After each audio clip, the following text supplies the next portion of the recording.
Good morning students, स्वागत है आपका रितेश टेक्निकल क्लासेस के यूट्यूब चैनल पर। मैं हूं रितेश और मैं आपको सिस्टम सॉफ्टवेयर के इस लेक्चर सीरीज में आज बताने जा रहा हूं इवोल्यूशन ऑफ सिस्टम सॉफ्टवेयर के बारे में। सो फ्रेंड्स, सबसे पहले हम लोग समझते हैं सॉफ्टवेयर इवोल्यूशन क्या होता है। सॉफ्टवेयर इवोल्यूशन का मतलब है आज तक जितने भी सॉफ्टवेयर्स बने हैं उनका इवोल्यूशन, यानी वो कैसे बने, क्यों बने, उसका कारण क्या था, वजह क्या था। तो आप अगर इस वजह को जानेंगे तो उसमें आपको पता चलेगा कि जो भी नए फीचर्स हैं, जैसे कोई सॉफ्टवेयर बना, उस सॉफ्टवेयर को हमने क्या किया, लॉन्च कर दिया और टाइम टू टाइम उसको हम अपडेट कर रहे हैं, अपडेट करके उसके यूजर को फिर प्रोवाइड कर रहे हैं फॉर वेरियस रीजंस।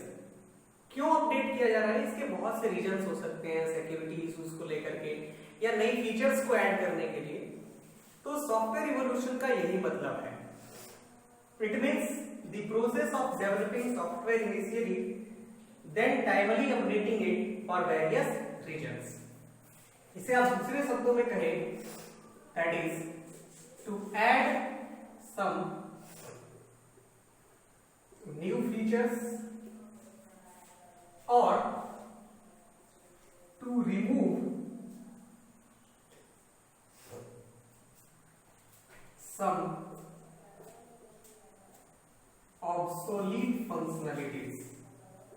मतलब ये दूसरे शब्दों में हम कह सकते हैं कि नए फीचर्स को ऐड करना या जो भी फंक्शनलिटीज ऑब्सोलीट हो चुकी है, मार्केट से वो हट चुकी हैं, उन्हें रिमूव करना। That is called software evolution. ठीक है, अब देखिए सॉफ्टवेयर इवोल्यूशन कैसे ग्रो करता है, नया सिस्टम कैसे बनता है। तो फर्स्ट ऑफ ऑल आइडेंटिफाई किया जाता है कि उस प्रोसेस में क्या क्या चेंजेस लेकर के आना है। जैसे ही आइडेंटिफाई हो जाता है तो एक प्रपोजल तैयार की जाती है और उसके बाद सॉफ्टवेयर इवोल्यूट किया जाता है, यानी उसे चेंज किया जाता है, मॉडिफाई किया जाता है। जब सॉफ्टवेयर इवोल्यूट हो जाता है, मॉडिफाई हो जाता है, तब उसे प्रपोज कर दिया जाता है फॉर न्यू सिस्टम। और ये नया सिस्टम कुछ दिनों के बाद फिर और भी कोई फीचर इसमें ऐड करने की जरूरत पड़ी तो फिर से आइडेंटिफाई किया जाता है कि उसमें कौन कौन सी फीचर्स को हम न्यूली ऐड कर सकते हैं और कौन से फीचर्स को रिमूव किया जा सकता है। तो ये एक साइकिल है जिस साइकिल को फॉलो करता है सॉफ्टवेयर इवोल्यूशन। तो इवोल्यूशन ऑफ सिस्टम सॉफ्टवेयर के अंदर हम लोग पढ़ेंगे सिस्टम सॉफ्टवेयर के कंपोनेंट्स हमने देखे थे, that is operating system, language translator, loader, linker, debuggers, many more. ये सभी जो है सिस्टम सॉफ्टवेयर हैं और इन सब का इवोल्यूशन कैसे हुआ है। तो मेजर रूप से स्टूडेंट्स हम लोग देखते हैं सॉफ्टवेयर में ऑपरेटिंग सिस्टम का इवोल्यूशन। ऑपरेटिंग सिस्टम कैसे अपडेट होते हुए आज करंट 2020 तक आया है। तो सबसे पहले हम लोग देखेंगे ऑपरेटिंग सिस्टम के बारे में स्टूडेंट्स। तो शुरू में यानी 1940 और 1950 के मिड में, इस पीरियड के में जो सॉफ्टवेयर थे, अप्रोक्सीमेटली आप ये कह सकते हैं कि सॉफ्टवेयर थे ही नहीं 1940 और 1950 के दरमियान। इस बीच में यूजर्स जो भी काम करते थे उनका इंटरेक्शन सीधे हार्डवेयर से होता था। ठीक है, तो इसको एक नाम दिया गया था, दैट इज सीरियल प्रोसेसिंग। तो हमारा ऑपरेटिंग सिस्टम जो आज हमारे सामने है, विंडोज के रूप में, मैकओएस के रूप में, एंड्रॉइड के रूप में, initially during 1940s and 1950s, mid of the 1950, there was not any existence of system software. Only the user interact with the hardware directly. So that was called serial processing. Serial processing के बाद batch processing, batch processing के बाद multi processing और फिर multi programming, multi tasking और भी बहुत तरह के ऑपरेटिंग सिस्टम का इजाद हुआ।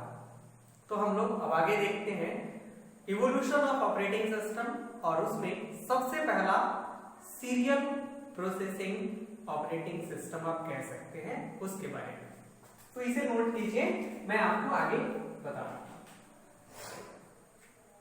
ओके, तो सीरियल प्रोसेसिंग ऑपरेटिंग सिस्टम में क्या कहा जा सकता है? As per the different books आपको डिफरेंट थिंग्स मिलेंगे, लेकिन अकॉर्डिंग टू मी जिस बुक को मैंने पढ़ा है उसमें सीरियल प्रोसेसिंग के बारे में इसका पीरियड जो है वो ये दिया जाता है। डिफरेंट बुक्स में आपको हो सकता है डिफरेंट मिले। तो ड्यूरिंग दिस डिकेड यानी 1940s to 1950s serial processing operating system जिसे आप कहें वो एनवायरनमेंट था, यानी यूजर क्या करता था जब कभी भी प्रोग्रामर को सिस्टम से इंटरेक्ट करना होता था तो यूजर, इसलिए यहां पे लिखा गया है no existence of operating system. तो मान लीजिए कोई प्रोग्रामर है, ठीक है, और उस प्रोग्रामर को हमारे इस सिस्टम से इंटरेक्ट करना है। दिस इज अ सिस्टम, ठीक है, और इससे इंटरेक्ट करना है। तो ये प्रोग्रामर, मैं इसको ऐसे बना देता हूं, ठीक है, ये प्रोग्रामर है और ये हमारा सिस्टम है, ये इससे इंटरेक्ट करने वाला था। सीरियल प्रोसेसिंग में क्या, एक तो चीज की इसको मशीन कोड लिखनी पड़ती थी, ठीक है, डायरेक्टली, यानी ये लोग ना प्रोफेशनल होते थे। ये कोई सिंपल आदमी नहीं है, जैसे मैं और आप नहीं हो सकते थे कि इस मशीन कोड को आसानी से समझ जाए। ये बहुत ही हाईली प्रोफेशनल लोग होते थे जो इस तरह के सिस्टम को यूज करते थे। तो ये मशीन कोड लिखा करते थे। डायरेक्ट इनका इंटरेक्शन किससे होता था? सिस्टम से होता था, कोई लैंग्वेज नहीं था। तो क्या होता था कि मान लीजिए अगर कोई एरर आए तो उस एरर को इंडिकेट करने के लिए क्या थे? लाइट्स थे। तो इन लाइट्स की सहायता से हमें एरर डिस्प्ले होता था कि इसमें कौन सा एरर है, उस एरर को रिजॉल्व किया जाता था। और अगर कोई एरर नहीं है तो हमारा प्रोग्राम सक्सेसफुली क्या कर जाता था? एग्जीक्यूट होता था। तो ऑन सक्सेसफुल एग्जीक्यूशन प्रिंटर जो लगा हुआ था, जिसको हम लोग लाइन प्रिंटर कहते थे, तो लाइन प्रिंटर की सहायता से सक्सेसफुली जो आउटपुट होता था वो प्रिंट कर लिया जाता था, ठीक है। अब देखिए इसमें क्या होता था, इसकी फंक्शनलिटीज का मैं चर्चा करूं तो ये जो प्रोफेशनल है, ये जो व्यक्ति है, ठीक है, यह व्यक्ति इस सिस्टम से इंटरेक्ट होने के लिए ये क्या करता था? एक एग्रीमेंट होती थी इस सिस्टम और इस प्रोफेशनल के बीच में। जैसे मान लीजिए इन्होंने 2 आवर्स का एग्रीमेंट करा कि ये कोई काम करना चाहते हैं जिसे 2 घंटे में एग्जीक्यूट करने वाले हैं, ठीक है। तो 2 घंटे तक साइन अप जिसको हम कहेंगे, तो साइन अप कर लिया इन्होंने, 2 घंटे तक ये सिस्टम रिजर्व हो गया। अब जो भी वर्क है ये इस सिस्टम के साथ कर रहे हैं, उसे एग्जीक्यूट कर रहे हैं, ठीक है। इस बीच में कोई दूसरा प्रोग्रामर आया तो उसे यह सिस्टम अलॉट नहीं किया जा सकता था, बिकॉज यह सिस्टम ऑटोमेटिकली 2 आवर्स के लिए इस यूजर के लिए लॉग इन है, ठीक है स्टूडेंट्स। सो यहाँ पे क्या हो गया? सीरियल प्रोसेसिंग में अगर एक बंदा काम कर रहा है तो दूसरा वेट करेगा, उसका टास्क जो भी वो एग्जीक्यूट कराना चाहता है वो एग्जीक्यूट नहीं हो पाएगा अनटिल ये वाला जो प्रोफेशनल बंदा है ये काम को अपना एग्जीक्यूट नहीं कर ले, या फिर ये 2 आवर्स का जो टाइम है वो स्पेंड नहीं करे, ठीक है।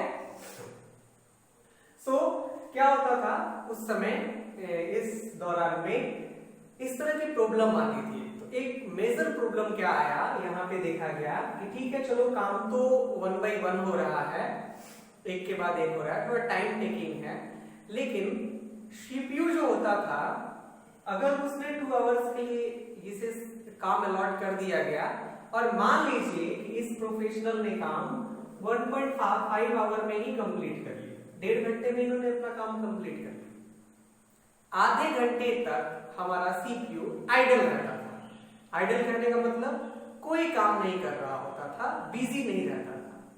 तो सिस्टम का परफॉर्मेंस बढ़ाने के लिए आप ऑलरेडी जानते हैं अगर मुझे किसी सिस्टम को बेहतर तरीके से यूटिलाइज करना है तो सीपीयू को most of the time busy रखना पड़ेगा, और यह सिस्टम अनेबल था सीपीयू को बिजी रखने में most of the time.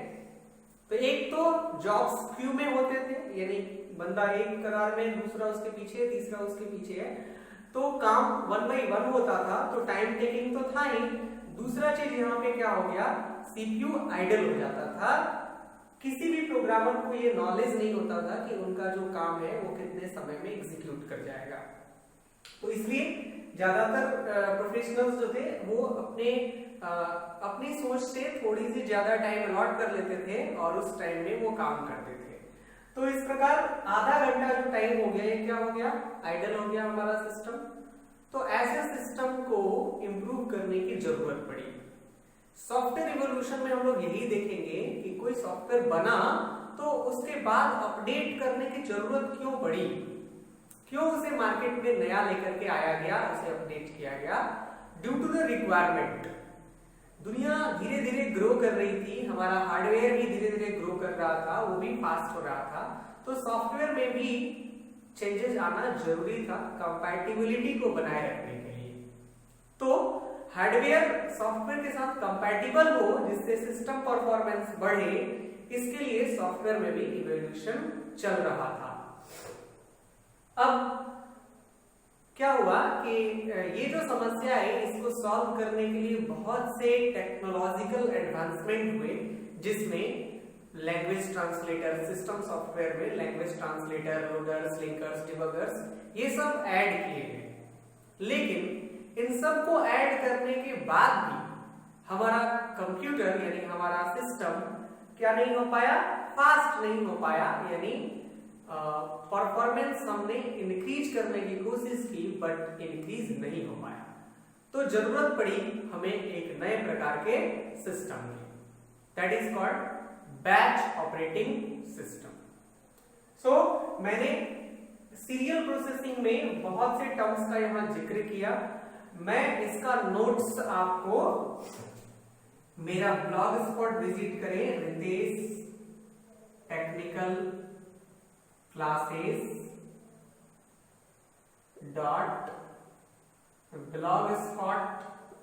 .blogspot.com, ठीक है। यहां पे इसका नोट्स पड़ा हुआ है, इसे आप गूगल में टाइप करें और उसमें जब आप देखेंगे, जब ये वेबसाइट ओपन होगी तो उसमें आप सिस्टम सॉफ्टवेयर चूज कीजिए, उसमें आपको मिल जाएगा। तो ये थोड़ा सा थ्योरेटिकल है और केवल इसमें लेक्चर प्रोवाइड की जा सकती है। नोट्स मैं यहाँ बोर्ड पे लिखूं तो अटेगा नहीं, इसलिए मैंने नोट्स आपको यहाँ पे रख दिया है, आप वहां से डाउनलोड कर सकते हैं, ठीक है। चलिए अब हम लोग डिस्कस क्या करेंगे, बैच प्रोसेसिंग या batch operating system. Okay okay, let us understand batch processing system. Batch processing system का जो पीरियड है वो बताया जाता है मिड ऑफ द 1950s, यानी after the period of serial processing, जिसमें लोग हार्डवेयर से डायरेक्ट इंटरेक्ट करते थे। यहाँ पे सबसे पहला ऑपरेटिंग सिस्टम बनाया गया और वो operating system batch operating system कहलाया, जिसे जनरल मोटर्स नाम के कंपनी ने IBM 701 कंप्यूटर के लिए बनाया था। ये 1950 के दरमियान ही बना था। ट्रांजिस्टर इसी समय में इवॉल्व हुआ और ट्रांजिस्टर ने एक नया सिनेरियो लाकर के रख दिया टेक्नोलॉजी में एडवांसमेंट का। और इसके बाद कंप्यूटर के फील्ड में, सॉफ्टवेयर के फील्ड में या हार्डवेयर फील्ड में ट्रांजिस्टर के इवोल्यूट होने के बाद एक तरह से क्रांति आ गई, रिवॉल्यूशन आ गया। तो बात की जाए बैच प्रोसेसिंग की, तो बैच प्रोसेसिंग की फंक्शनलिटीज क्या थी। तो वेस्टेज टाइम को रिड्यूस करने के लिए, यानी आप जब उसमें देख रहे थे, क्या नाम था उसका, just a minute, processing system जो भी हुआ करता, सीरियल प्रोसेसिंग सिस्टम, सॉरी। तो सीरियल प्रोसेसिंग सिस्टम में टाइम का वेस्टेज बहुत ज्यादा होता था, यूजर को वेट करना पड़ता था प्रोग्राम्स को रन करने के लिए। तो इस एडवांसमेंट के थ्रू यहाँ पे बैच ओएस का जिक्र किया गया, वो आया एग्जिस्टेंस में और उसने इस प्रॉब्लम को सॉल्व करने की कोशिश की।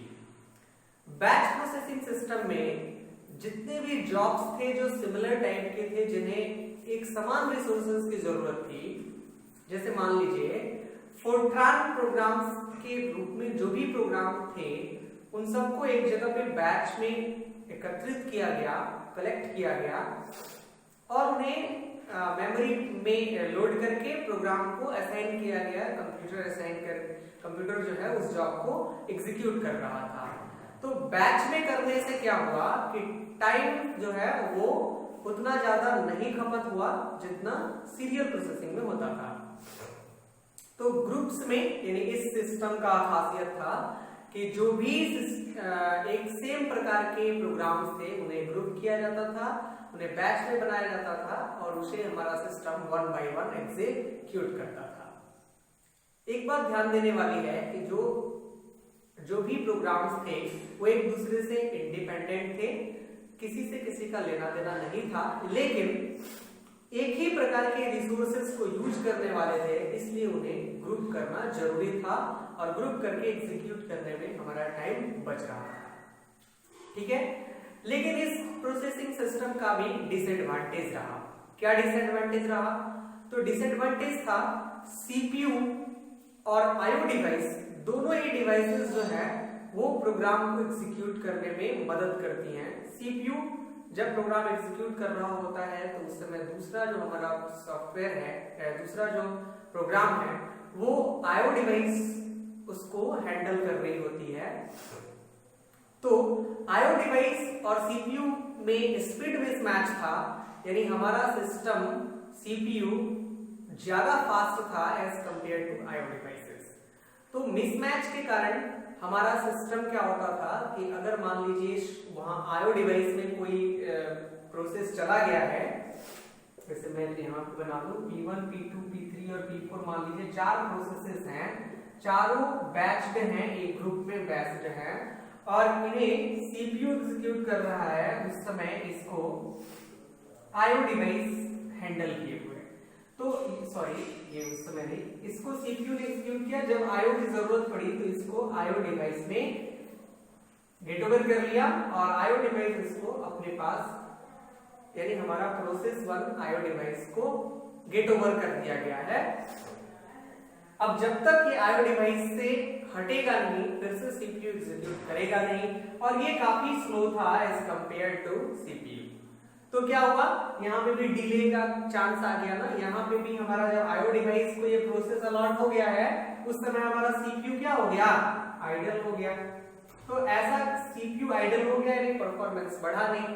तब जरूरत पड़ी इस प्रकार के प्रॉब्लम को, यानी यहाँ स्पीड मिसमैच जो था, इस प्रकार के प्रॉब्लम को सॉल्व किया जाए और नए सॉफ्टवेयर को मार्केट में लाया जाए।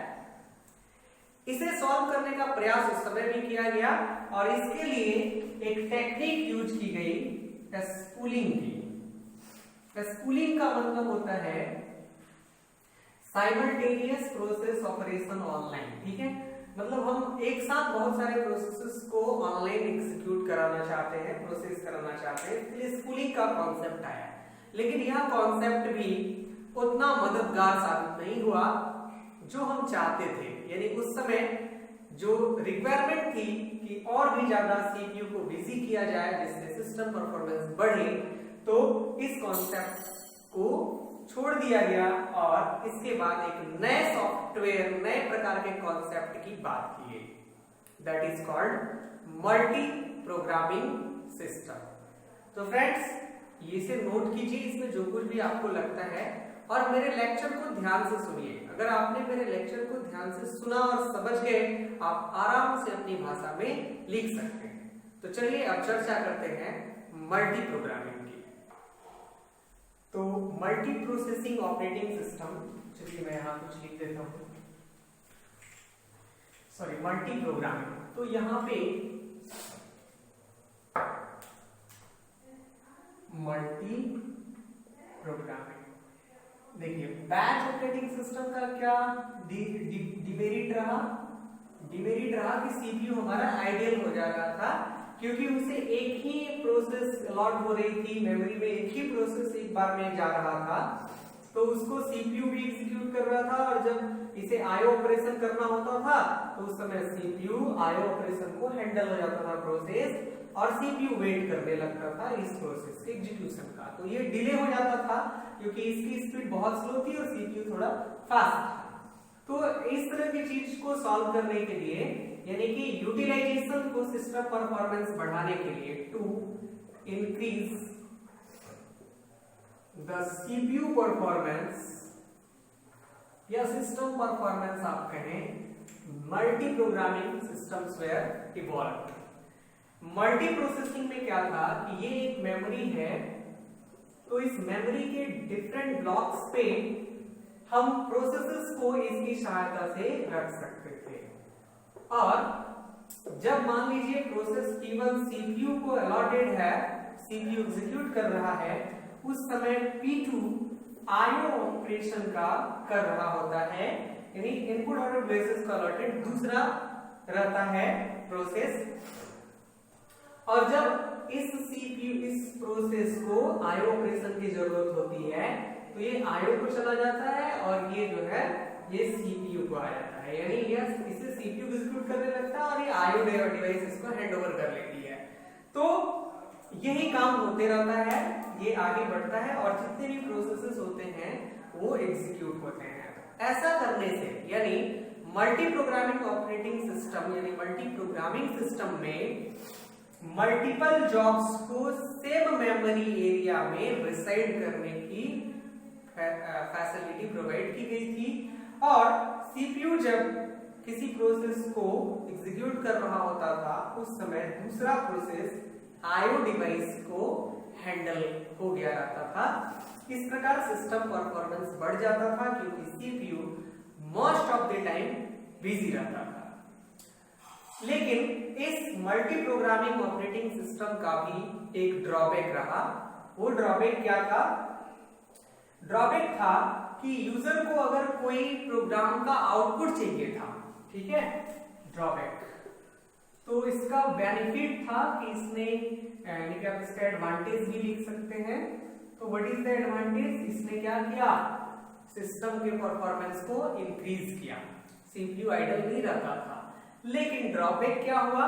ड्रॉबैक हुआ कि अगर यूजर कोई आउटपुट चाहिए होता था यूजर को, तो वो आउटपुट काफी डिले होके मिलता था, बहुत ज्यादा डिले हो जाता था। तो ये इसका ड्रॉबैक हो गया। तो एक और सॉफ्टवेयर को इवॉल्व करने की जरूरत पड़ी। इसी सॉफ्टवेयर को थोड़ा सा इसमें एडवांसमेंट लाया गया और टाइम शेयरिंग ऑपरेटिंग सिस्टम बनाया गया। यानी इस P1 को एक फिक्स टाइम दी गई कि ये सीपीयू इतने समय के लिए इसको एग्जीक्यूट करेगा। तो नए सॉफ्टवेयर यानी that is you can say time sharing और मल्टी टास्किंग ऑपरेटिंग सिस्टम की व्यवस्था की गई। आजकल भी हमारे कंप्यूटर सिस्टम के अंदर टाइम शेयरिंग ऑपरेटिंग सिस्टम है। Most of the computer system के अंदर ये वाला ऑपरेटिंग सिस्टम काम कर रहा है। तो स्टूडेंट्स, हमने आपको इस पूरे कॉन्सेप्ट को समझाने का पूरा प्रयास किया। सॉफ्टवेयर इवोल्यूशन क्या है? सॉफ्टवेयर में हम लोगों ने ऑपरेटिंग सिस्टम की evolution, serial processing, batch processing और मल्टी प्रोग्रामिंग को देखा। आई होप मेरा ये वीडियो लेक्चर आपको अच्छा लगा होगा। अगर अच्छा लगा हो इस वीडियो को तो प्लीज लाइक कर दीजिए और अपने फ्रेंड सर्कल में शेयर कीजिए। साथ ही साथ हमारे चैनल को सब्सक्राइब नहीं किया है तो चैनल को सब्सक्राइब कर लीजिए। Thank you for watching this class.